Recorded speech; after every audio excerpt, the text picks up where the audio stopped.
In order to make the device water resistant, Apple has beefed up the strength of the perimeter gasket, and in doing so, the screens are significantly harder to remove. This is one of those things where typically you're reusing the screen, so obviously the last thing you want to do is break it. As of now, they are pretty darn expensive, but yeah. So I'm going to leave a link for that video. So pause this, then watch that video, then come back. Before you start removing any of these screws, the first thing that you want to do is disconnect the battery. It is just because the device is off, there is still electricity running through the board. So yeah, disconnect the screen. I'm sorry, disconnect the battery first before you disconnect the screen and or the ear speaker. But once you're there, I mean, there's just going to be a lot of different, maybe not a lot of bits. It's Phillips and a standoff bit, and it's kind of tedious. As far as there's this little piece of tape that connects the loudspeaker. I don't know what that's for. If you do, comment below. But I remove it. I think it's unnecessary. Probably has something to do with, I don't know, tamper evident. As if they wouldn't already know that if you went into Apple. So there, as you can see, there's quite a few screws that are starting to stack up, which is why a magnetic mat is so important. If you're watching this ahead of time, I'm leaving links in the description for where you can get tools. So you'll notice this bracket, you have to sort of push to the right to get past this little clip that I'm pointing out right now. Lifts up at a 90-degree angle. Set it aside.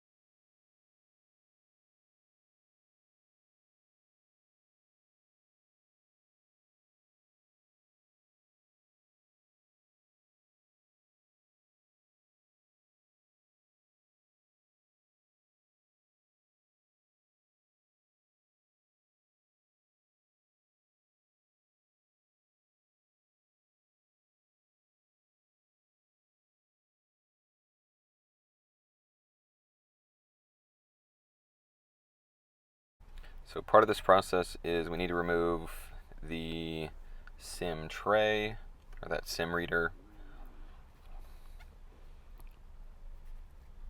as well as the battery, but use the flat side of your spudger.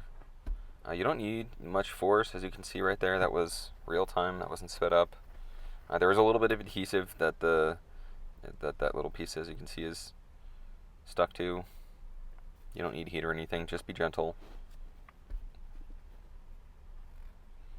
Now that's one of the SIM pins. Just pop that in. It makes it easier to reinstall the SIM flex.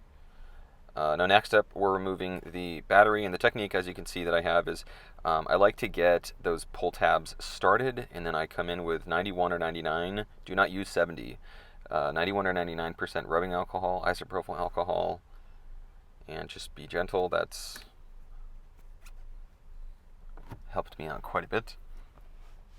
The other one is you can sort of pull at an angle, but as you see, I put a couple of drops on top and below. The top two tabs are a little bit trickier because you don't have as much wiggle room. Like obviously with the lower portion, you were able to remove the speaker and taptic engine, so you're pulling from a shallow angle. Here, it's almost like I was about to say spaghetti method. I don't know what to call it, but you just take your tweezers and twirl. If either of these tabs tears off completely, what I do is I take once again isopropyl rubbing alcohol. I'll put a few drops in. I will then put a wedge at the bottom of the battery You don't need to lift it up that much, and then you sort of just wiggle the battery back and forth. I think I've made a video about that. If I did, I'll leave a link here.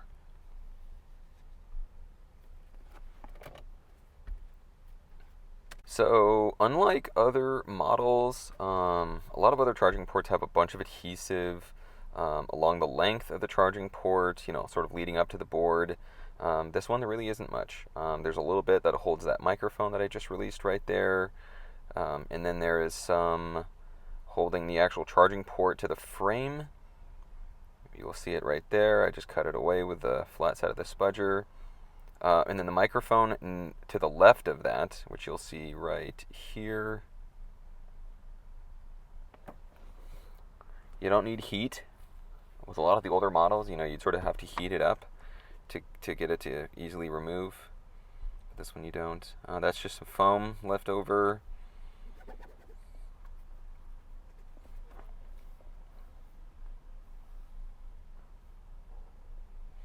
So that little flap fits underneath where that little, I don't know, speaker cutout is.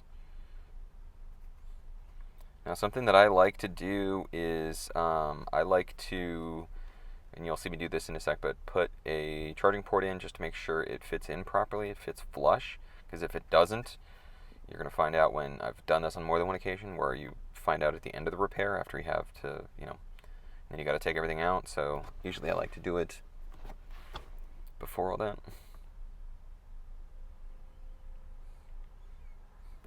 Once again, you'll notice, hopefully you have a magnetic mount. It really helps come in handy.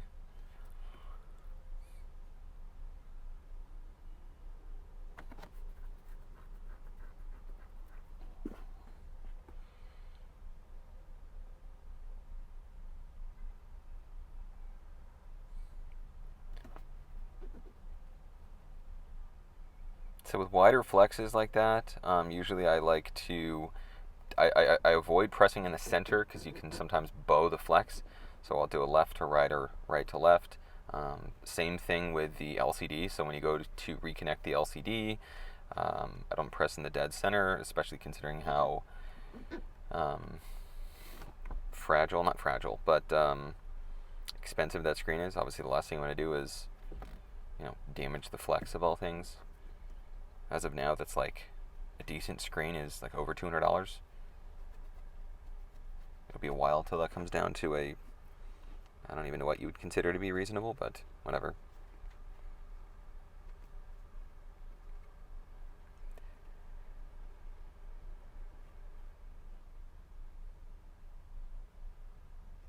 So with some of this stuff, specifically this, I like to put one screw in.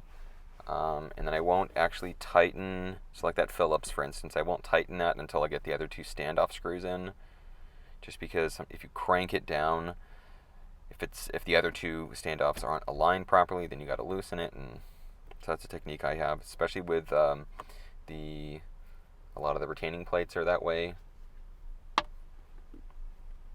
So there aren't any retaining plates here, but like when you go to close your phone up, like there are 4 screws for the LCD. I'll start to tighten one, get the rest of them in, get the rest of them in, and then tighten them all from there. If there's anything that you feel that I've left out or breezed over, if you have any questions, please feel free to comment. Be as specific as possible, because sometimes people will ask questions. So if there's a timestamp, mention that. But I do my best to answer. As you can see, I'm sort of fidgeting around with these flex cables. You don't want to use too much force. So here, you have a couple of different options. In this video, I ran out of regular 12 Pro Max battery adhesive, so I'm using them from a 12, but they work just the same. It obviously helps to make it a lot easier if you need to open the phone again. Now, it's really important that you fold the flex properly, get it aligned properly before you drop your battery in, as if you just drop it in and the flex doesn't have proper alignment, Sometimes you got to remove it and reapply all the adhesive. That's not ideal. Now, after that, pretty much all you have left is throw your screen, connect your screen. Once again, make sure your battery is disconnected when you do this. Connect your screen, your ear speaker, throw all your plates back in. Also, be sure that you don't have any screws stuck to any place where they're not supposed to be, specifically the perimeter gasket or the taptic engine or the loudspeaker. That's typically where they hang out. I've damaged screens by not double checking my work, so yeah, don't do that. There I am, pointing out. Check for screws.